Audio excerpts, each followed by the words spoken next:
Antes da gente começar a partilha, eu queria compartilhar com vocês uma visualização que aprendemos aqui na comunidade, de que a comunidade de vida, ela era o coração da comunidade.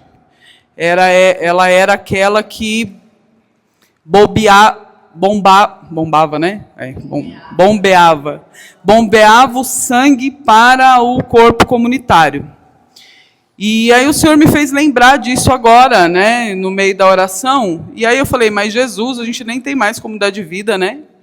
E aí o Senhor mostrava para mim de que a célula Brasil, aqui de maneira especial, nós aqui, né, e os que não puderam estar aqui, nós somos chamados a ser este povo, corações adoradores, corações eucarísticos, que vai ser estes que vão bombear o sangue para todas as missões.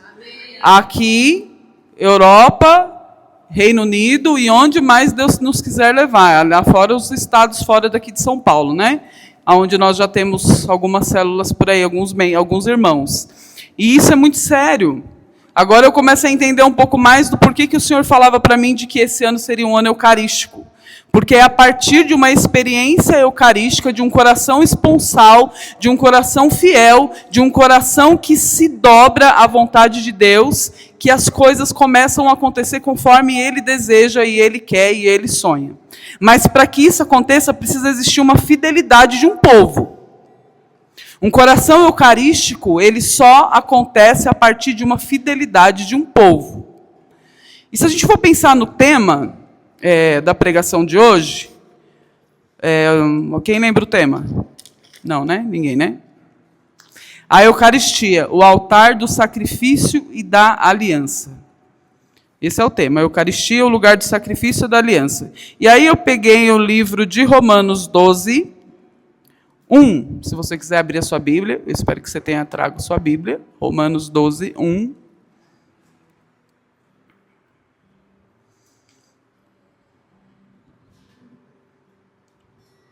Então, se nós, Célula Brasil, de maneira especial São Paulo, somos chamados a ser este povo, que vai ser aquele que, pela nossa fidelidade, vai levar o sangue para todos os lugares, todos os Cristo libertadores que tem espalhado aí pelo Brasil e pelo mundo agora.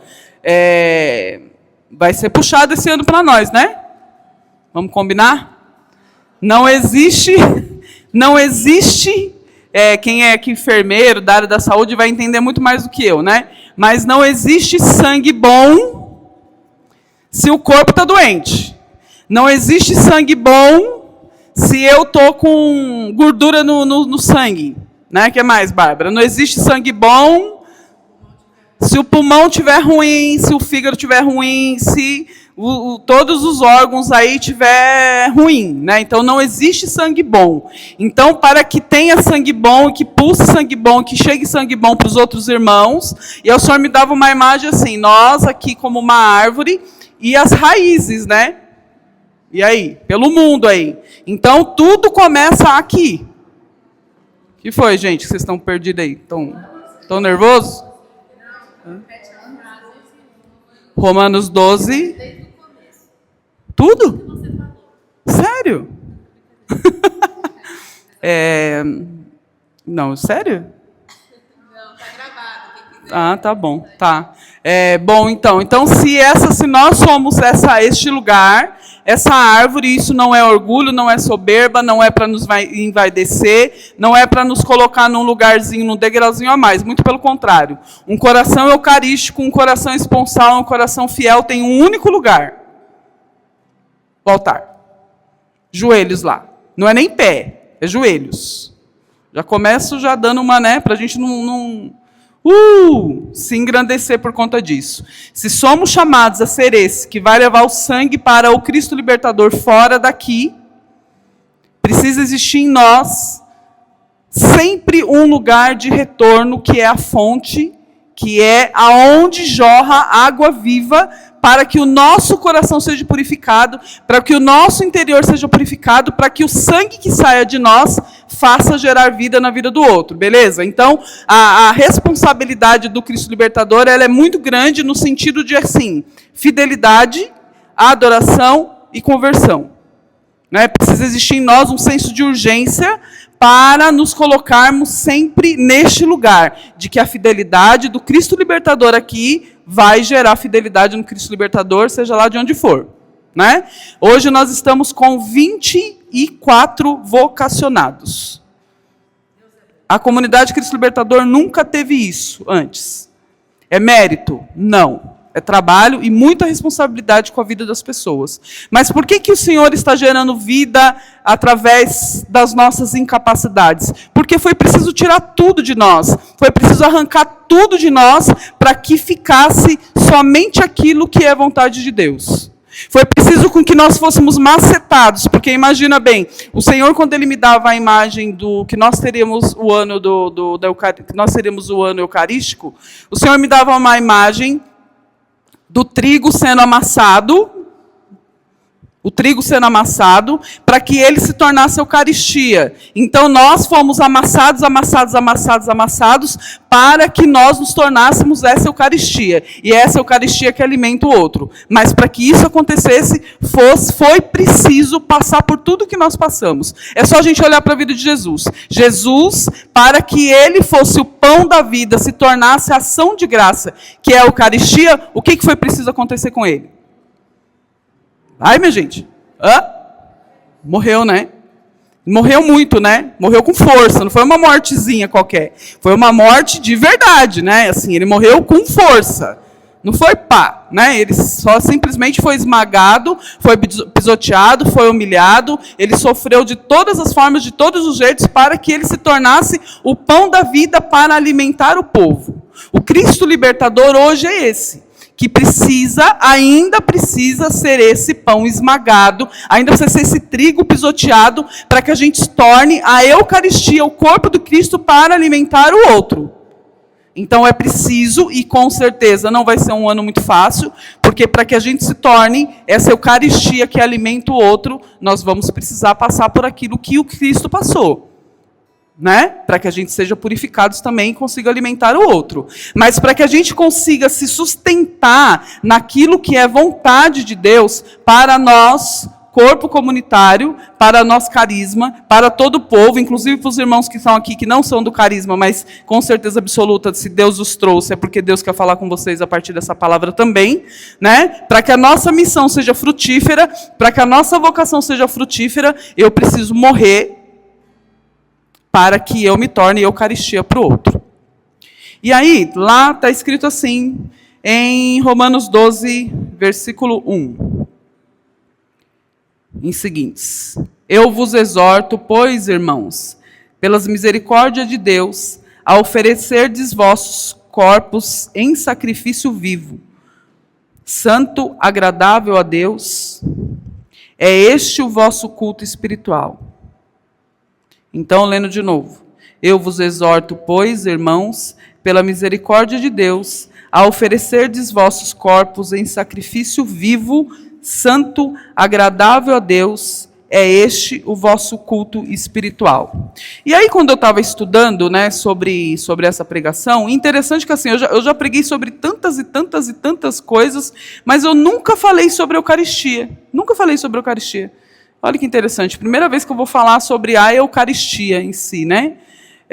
Fiquei, nossa, aí você vai estudar, é tão mágico, tão misterioso, tão assim, lindo, que você não sabe nem por onde você vai, né? Porque é tão, tão misterioso e tão profundo que você se perde em...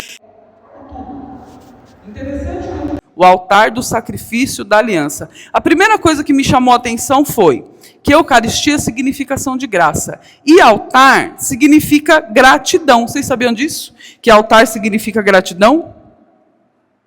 Não? Pois é. Altar, ele significa gratidão. Então, se a Eucaristia, que aconteceu lá na última ceia de Jesus, quando Jesus ele pega o pão e ele dá graças a Deus e oferece ao Pai, porque a partir daquele primeiro milagre da Quinta-feira Santa, que foi instituída a Santa Eucaristia, a partir de uma ação de graça, é interessante de que assim, todas as vezes que Jesus, lá em Lucas, lá em Mateus, lá em todas as vezes, lá na multiplicação dos pães, que é a nossa passagem espiritual também, da nossa espiritualidade, interessante que antes de se tornar o pão do céu, o Senhor, ele eleva e ele agradece ao Pai como forma de gratidão. E eu fiquei com isso na minha cabeça e eu fiquei pensando, poxa vida, pode continuar tocando se você quiser, tá? Pode.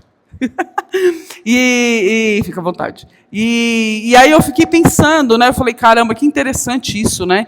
Todas as vezes que o Senhor, ele vai elevar o pão, que ele vai ser consagrado aquele pão a Deus, ele agradece. Por que ele agradece em tudo? Porque ele tem certeza absoluta de que tudo que ele é, e de tudo que acontece, e de tudo que está ao redor dele, e de tudo que existe, faz parte do plano de Deus, faz parte do amor e da misericórdia de Deus. Então tudo ele eleva a Deus. Tudo é tudo. A dor, a alegria, a tristeza, a falta, a abundância, tudo ele agradece a Deus. E aqui não tem como a gente não olhar para a nossa humanidade e fazer um comparativo, né? De que para que nós nos tornemos um coração eucarístico, nós precisamos também, como o Cristo, o próprio Cristo, aprender a oferecer a Deus tudo.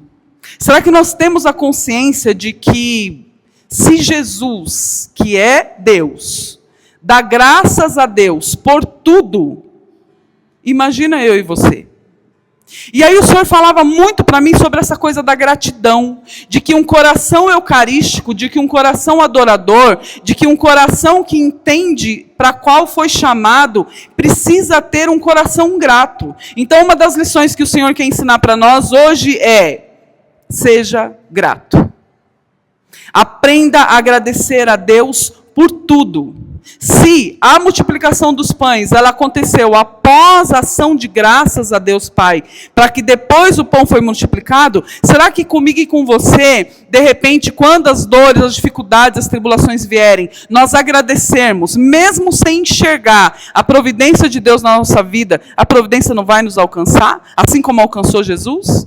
Porque se a gente entende que tudo o que acontece conosco é providência de Deus, é graça de Deus, é misericórdia de Deus, porque Deus, ele sabe o que a gente precisa. Deus sabe do que está no nosso coração. Ele sabe a nossa realidade, ele nos conhece. Se Jesus me ensina você de que é preciso agradecer a Deus para que a graça aconteça e o milagre da transubstanciação aconteça na Eucaristia, isso também vai acontecer comigo e com você. Então é preciso com que a gente entenda de que um coração eucarístico, um coração adorador, precisa ter a gratidão marcada dentro de si. Porque a graça, a providência de Deus acontece a partir de um coração grato. E aí eu comecei a pensar, né? Falei, caramba, Jesus, como é difícil para nós enxergar a grandiosidade de quem tu és. E aí eu rezando com isso, com essa passagem hoje, com tudo que o Senhor estava trazendo no meu coração, Jesus, ele me fez uma pergunta. Que aí eu falei, Jesus, essa pergunta ela serve só para mim ou ela serve para os meus irmãos que estarão essa noite lá, né? O Senhor falou, não, essa pergunta é para todos. Se Jesus, que era Deus e que conhecia o Pai, e o Pai conhecia ele profundamente, e aí as graças e a providência de Deus acontecia dentro daquele coração ofertado,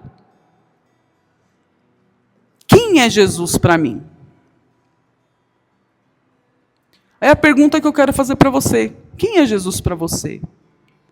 Porque nós estamos na igreja há tanto tempo, fazemos parte de comunidade, paróquia, grupo, sei lá, movimento.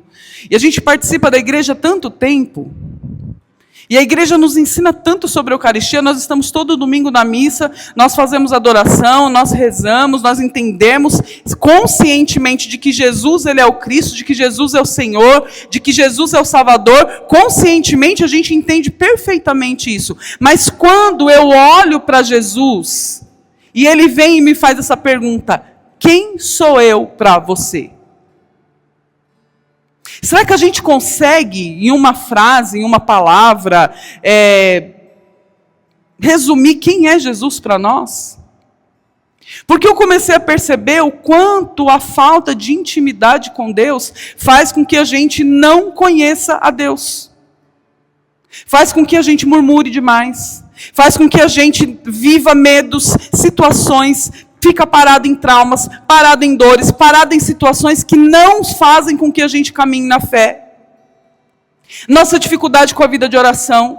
Nós viemos de um ano onde o Senhor dizia que era preciso com que a espiritualidade, Cristo Libertador, ela começasse a caminhar de uma forma um pouco mais rápida, que a gente começasse de uma profundidade maior com o Senhor. Será que nós temos essa facilidade de olhar para Jesus Eucarístico, olhar para o Senhor e conseguir responder quem é Jesus para mim? Porque lá em Mateus o Senhor pergunta, e aí, meus amigos, o que estão dizendo por aí quem eu sou? Um diz que você é Elias, outro diz que você é não sei o quê, outro não sei o quê. Tá, mas e para vocês que são os meus discípulos? Quem eu sou? Quem eu sou? E essa pergunta ficou na minha cabeça hoje o dia inteiro. Quem eu sou para você, Fabiana? Quem eu sou para você, Kaique? Porque facilmente a gente se perde nos nossos afazeres, nos nossos ministérios, nos nossos apostolados, no nosso trabalho, na nossa correria do dia a dia, nos nossos sonhos, nos nossos planos, nos nossos objetivos, e corre para lá e corre para cá. Facilmente a gente se perde. E a gente perde a essência de quem é o Cristo. Quem é o Cristo? Se nós não temos clareza de quem é o Cristo, para mim, Fabiana, quem sou eu para você? Como que eu vou ter um coração eucarístico, um coração esponsal, um coração fiel, ao ponto de, a partir de uma intimidade com esse Deus, começar a minha vida a dar fruto na vida do outro, a ser essa que vai gerar sangue na vida das vocações, na vida de todos aqueles que Deus quer alcançar? Não tem como, concorda? Porque se eu não sei quem é Jesus, se eu não sei quem é Jesus, ou será que ele é só aquele que eu venho, bato meu cartão, falo 3, 4 palavras, viro as costas e vou embora, apresento para ele só a lista de tarefas que eu tenho para fazer, de inconformidades que eu tenho para reclamar, às vezes até agradeço um pouco assim, mas é preciso com que a gente entenda definitivamente que um coração eucarístico precisa ser um coração que tem intimidade com um Deus vivo. Jesus não pode ser alguém longe, alguém distante, alguém que eu não sei quem é. Se nós temos dificuldade de ter intimidade com os irmãos, a gente fala muito mais com as pessoas hoje em dia pelo WhatsApp do que pessoalmente. A gente não se conversa, a gente está sempre resolvendo problema, não tem mais intimidade com o irmão que está do meu lado. Como que eu vou ter intimidade com Deus? Se eu não paro, se o celular não me deixa parar, se os problemas não me deixam parar. Se tem uma regra na comunidade Cristo Libertador, adoração mensal, adoração semanal, 1 hora de adoração por semana. Eu falo isso desde quando Jesus pediu para que nós tivéssemos o ano da espiritualidade. Quanto de nós separamos 1 hora da nossa semana para fazer a adoração eucarística? Durante esse ano inteiro. Por que será que Deus insiste e veio insistir no meu coração hoje perguntar para mim, Fabiana, quem sou eu para você? Quem sou eu, Fabiana? Quem sou eu? Quem sou eu?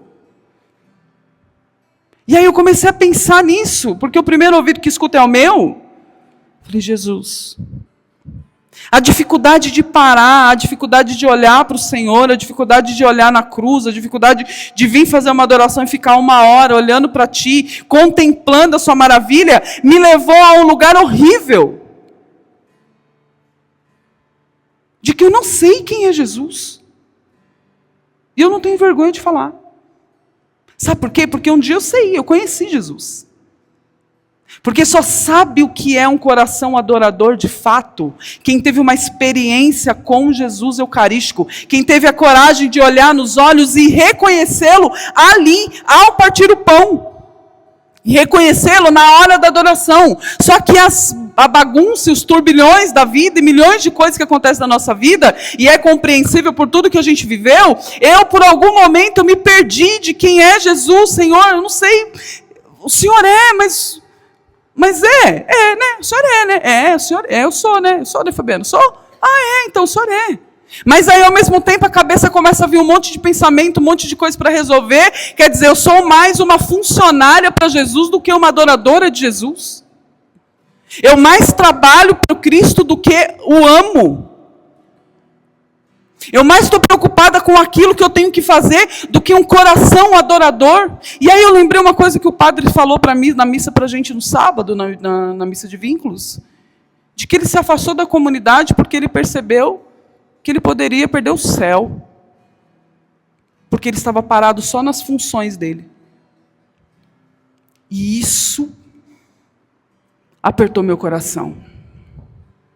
Não que eu vá sair da comunidade, mas eu preciso me converter.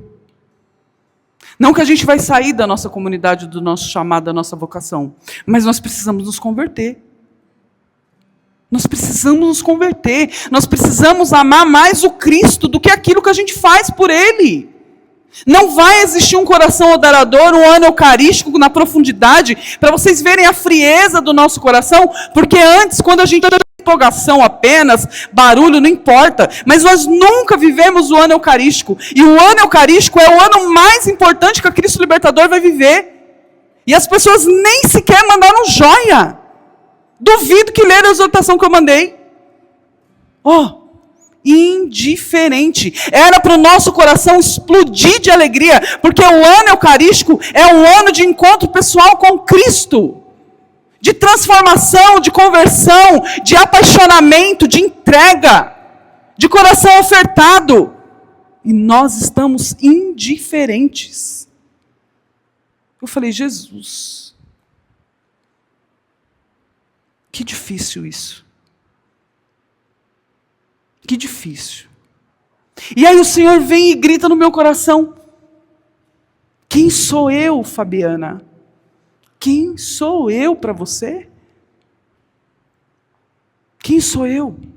Você ama mais o seu sinal do que a mim? Você ama mais o nome Cristo Libertador do que a mim? Você ama mais o que você faz do que Cristo Libertador a mim? Não que está errado, porque o que eu faço é fruto do que eu sou, mas para que eu não perca a minha vocação, para que eu não perca a minha vida, eu preciso encontrar no meio de tudo isso uma hora, um momento, aonde eu entendo que eu preciso me tornar um coração eucarístico, alguém que reza, alguém que adora, alguém que oferta, alguém que tem um coração como um altar de Cristo.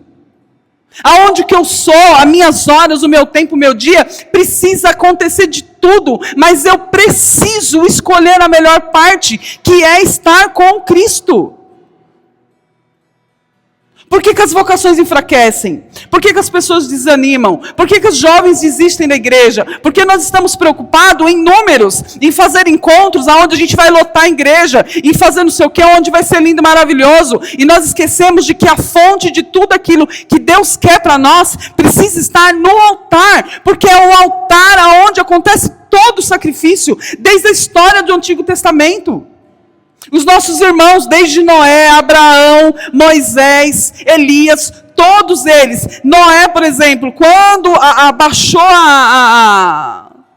o dilúvio, abaixou a água, a primeira coisa que ele fez foi montar um altar de adoração ao Senhor. Jacó, quando ele teve um encontro pessoal com Deus, o que ele fez? Um altar de adoração ao Senhor.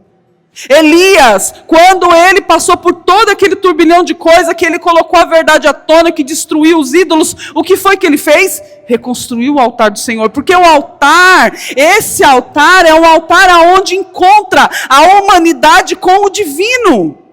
A nossa humanidade encontra com o divino, porque o Senhor, o altar representa, Deus esteve aqui. Mas Deus esteve aqui para quê?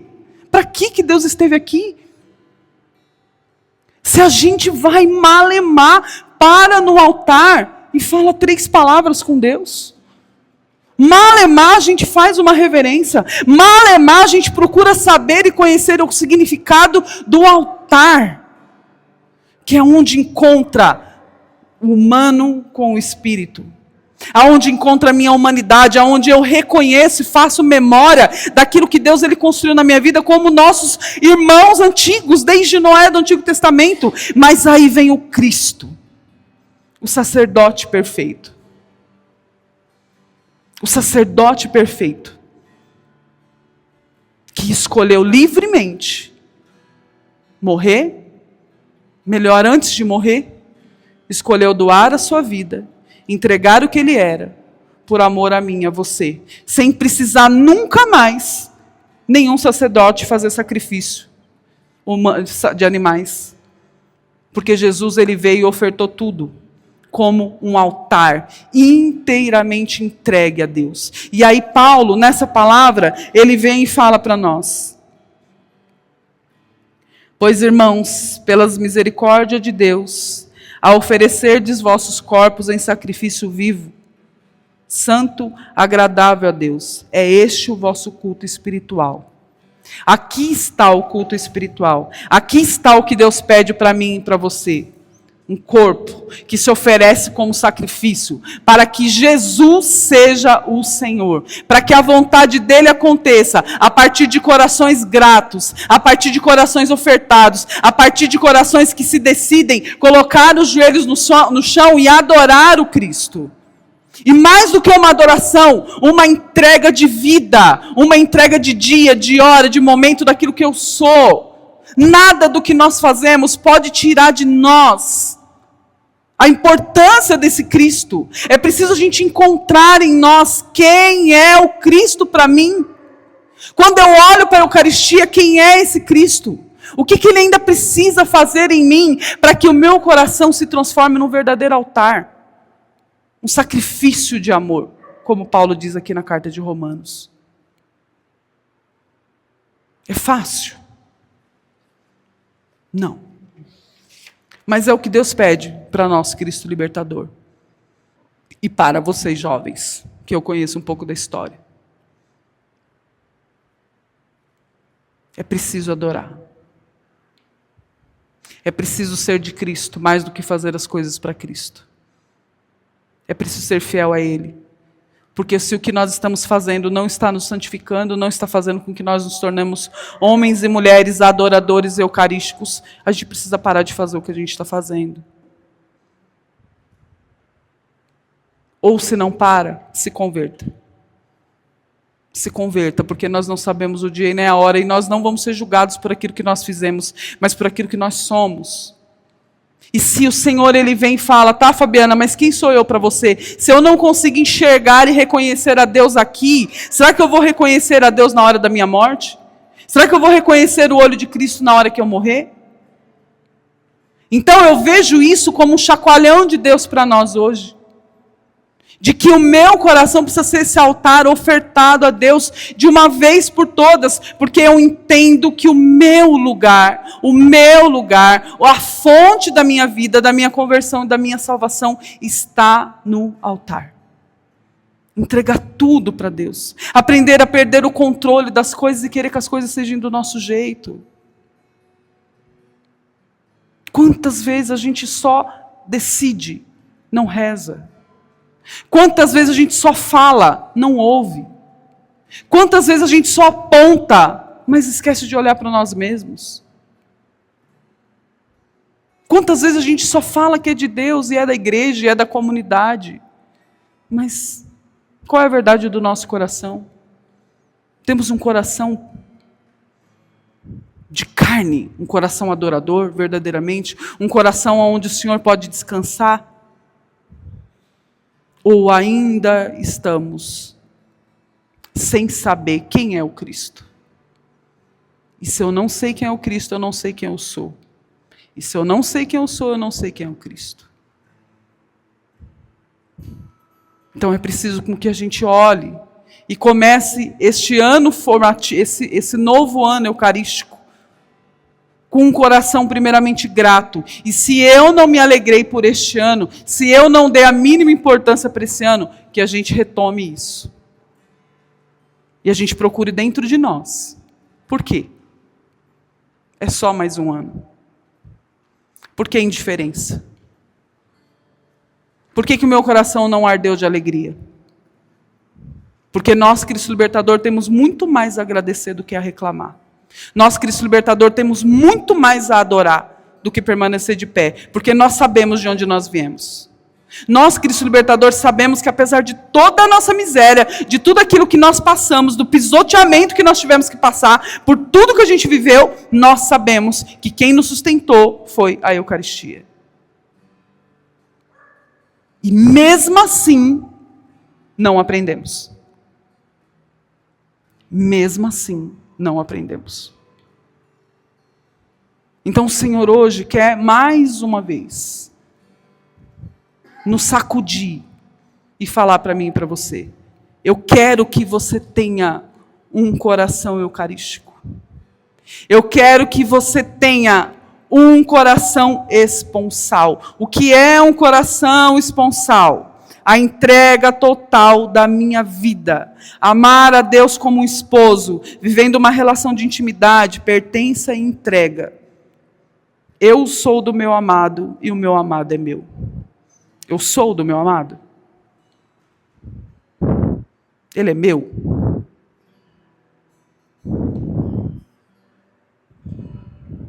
Como se tornar um coração fiel?